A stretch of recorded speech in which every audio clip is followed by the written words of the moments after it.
මේ තමයි මාලේ අයිලන්ඩ් එක. මෙහෙන් ඇවිල්ලා ඔය බෝට්ටු තියෙනවා. ඔය කට්ටිය ෆොටෝ ගහනවා. ඉතින් ඒවා තියෙනවා ලස්සනයි. ඉතින් මම ඔයාලට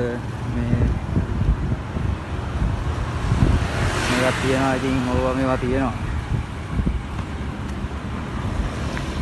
අර ඈත නැව් තියෙනවා.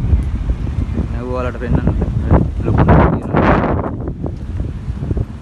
ඉස්සරහට යන් අපි.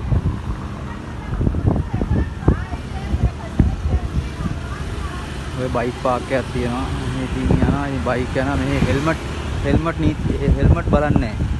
බයික් වල යන්න පුළුවන්. හෙල්මට් අවුලන්නේ නැහැ. ඒ අයිලන්ඩ් එක නෙමෙයි. ඉතින් සාමාන්‍ය එකක්. කට්ටිය යනවා ස්පීඩ් එකෙන් හයියෙන්. ඔය බඩු පටවනවා. අපිට ඔය බඩු වගේ පටවන්න එන්න කියලා තියෙන්නේ. අපි ගිහිල්ලා බලමු මොකද්ද පටවන්න තියෙන්නේ කියලා. එහෙනම් මම ආයෙ ඔයාලට වීඩියෝ එකක් දාන්නම්. ඒකම පරිස්සමෙන් ඉන්න.